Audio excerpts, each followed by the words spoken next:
विश्व 24 न्यूज हर पल आपके साथ। नमस्कार, विश्व 24 न्यूजमध्ये आपल्या सर्वांचं स्वागत। आपण पाहतात विश्व 24 न्यूज। वैशाली नावाच्या एका महिलेने तिच्या स्वतःच्या फेसबुक अकाउंटवरून एक चिठ्ठी देशाचे पंतप्रधान नरेंद्र मोदी यांना लिहित व महाराष्ट्र नवनिर्माण सेनेचे अध्यक्ष राज ठाकरे यांना चिठ्ठी लिहित मदत मागितली असून त्या चिठ्ठीमध्ये त्या महिलेने स्वतः असे नमूद केले आहे की माझ्यावर होणाऱ्या अन्याय अत्याचाराला कुठेही आळा बसत नसून मला न्याय हवा आहे। याकरिता नरेंद्र मोदी व राज ठाकरे यांनी मला न्याय द्यावा, अन्यथा मी स्वतः सुसाईड करणार असल्याचे या चिठ्ठीमध्ये सांगितले आहे। आपल्या मुलांवरती झालेला अन्याय, त्याचप्रमाणे परतूर पोलीस स्टेशनमध्ये होत असलेली तुझ्या भावाची वागणूक याबद्दल सविस्तर या चिठ्ठीमध्ये नमूद केले असून स्वतः या चिठ्ठी आपल्या फेसबुक अकाउंटवरनं प्रसिद्ध केली आहे। विश्व 24 न्यूज करिता महाराष्ट्र प्रतिनिधी अतुल सोनकांबळे। पाहुयात विश्व 24 न्यूजचे प्रतिनिधी अतुल सोनकांबळे यांनी त्यांच्याशी कॉलवर साधलेला संवाद।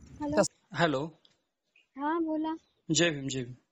जय भीम, बोला ना। काय ते फेसबुकवरचं तुमच्या चिठ्ठ्या वगैरे वाचल्या मी, काय अडचण काय आपली? काय लय अडचण आहे, मी लय परेशान झाली, लोकांना भांडणांना खूप म्हणजे खूप परेशान झाली। आता 2-3 दिवस झाले भांडण झाले, पोराला चाकू एक मिनिट, मारला। आता तुमच्या ज्या मुलाला चाकू मारला ते तुमचं पोलीस स्टेशन कुठलं येते? इथलच आहे पातूर पोलीस स्टेशन। तिथे एकूण एकाला मारलं मुलांनी।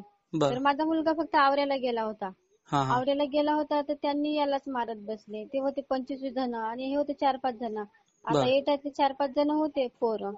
पोलीस स्टेशनला 4-5 जणांची नावं दाखिलात। तर आता पोलीस स्टेशन मधून आली मी, कोर्टातून आली, ते म्हणतात चार्जशीट दाखल झालेली आहे म्हणतात आणि FIR पण हे झालेली आहे म्हणतात।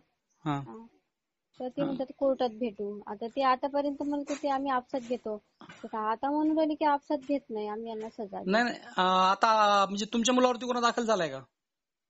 हो झाला ना। कुठला गुन्हा दाखल केला त्यांनी? मला 324 केला वाटते त्यांनी। 324 म्हणजे मारहाण, किरकोळ मारहाण, काही विषय नाही। तर तुम्ही जी चिठ्ठी लिहिली ना की बाबा मी जीवन संपवणार आहे वगैरे, मी लय परेशान झाली आता, मी खरंच ना खूप परेशान झाली। असा काही टोकाचा निर्णय घेऊ नका। तुम्हाला ज्या ठिकाणी मदत लागेल त्या ठिकाणी आम्हाला कळवा, आम्ही काहीही करू, आमच्या परीने जेवढं होता येईल तेवढं सहकार्य नक्कीच करू आम्ही।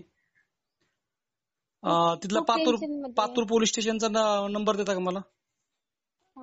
तिथलचा नंबर नाही माहित, पण एक पोटे सर आहेत ना, त्यांच्या त्या चौकशीसाठी दिलेला आहे त्यांना, तर त्यांचा नंबर देतो मी, गजानन पोते आहेत। बरं, चालेल, त्यांचा नंबर द्या, मी त्यांच्याशी पण बोलून घेतो। आणि असा काही टोकाचा निर्णय घेऊ नका जेणेकरून आपल्या म्हणजे जीवनाशी काहीतरी वेगळं वळण लागेल आणि आपल्या मुलांना। परेशान झाले यार मी, जिकडून तिकडून परेशान झाली।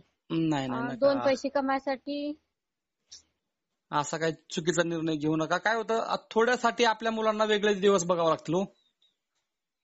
काय असतं, तुम्ही एक मला सांगा, तुमचे मिस्टर गेले, आता मिस्टरच्या पाठीमागे मुलांचा आधार तुम्हीच आहात, आणि जर समजा तुम्हीच जर साथ सोडली तर त्या मुलांनी राहायचं कसं, जगायचं कसं? खूप मोठी अडचण आहे हो। किमान ऐका, तुम्हाला ज्या ठिकाणी खरंच काय गरज लागेल ना त्या ठिकाणी आम्ही तिथे येऊन तुम्हाला मदत करू, तसा विषय नाही काय। पण फक्त असा काही चुकीचा निर्णय घेऊ नका। तुम्ही मला ज्या ज्या त्या ठिकाणी अडचण पडेल त्या ठिकाणी मला कॉल करा, तिथले अधिकारी असतील त्यांच्याशी बोलतो, आमच्या वरिष्ठांना बोलायला होतो। ठीक आहे, मी तुम्हाला ना एक नंबर देतो, पोते सर आहेत ते, त्यांच्या इकडे चौकशी ठेवलेली आहे ते ना, त्यांना बोला म्हणा, मी नातेवाईक बोलत आहो म्हणा त्यांचे। नाही, मी सांगतो, मी पत्रकार बोलतो म्हणून सांगतो, नातेवाईकचा काय संबंध आहे आपला? बरं, मी स्पष्ट सांगतो ना बाबा, या चॅनलचा मी पत्रकार बोलतोय आणि या प्रकरणाविषयी मी सविस्तर फेसबुकवरती त्यांचे सगळं चिठ्ठ्या वगैरे वाचलेल्या आहेत। काहीतरी असं विपरीत प्रकार घडण्याच्या अगोदर सगळं दक्ष झालं तर बरे होतील, असं त्यांना बोलतो मी।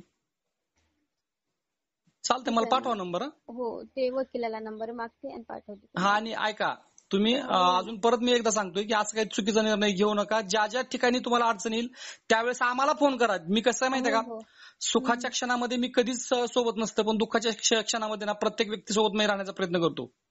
ठीक आहे ना, चालेल। कारण सुखामध्ये तर सगळेच असतात, पण दुःखामध्ये कुणी राहत नाही, त्यावेळेस आम्ही राहण्याचा प्रयत्न करतो।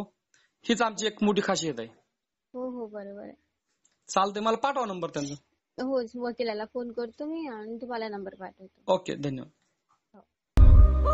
राज्यातील महत्त्वाच्या आणि आपल्या भागातील ताज्या बातम्या पाहण्यासाठी आजच आमच्या विश्व 24 न्यूज चॅनलला यूट्यूबवर सबस्क्राईब करा आणि बेल आयकॉन प्रेस करा.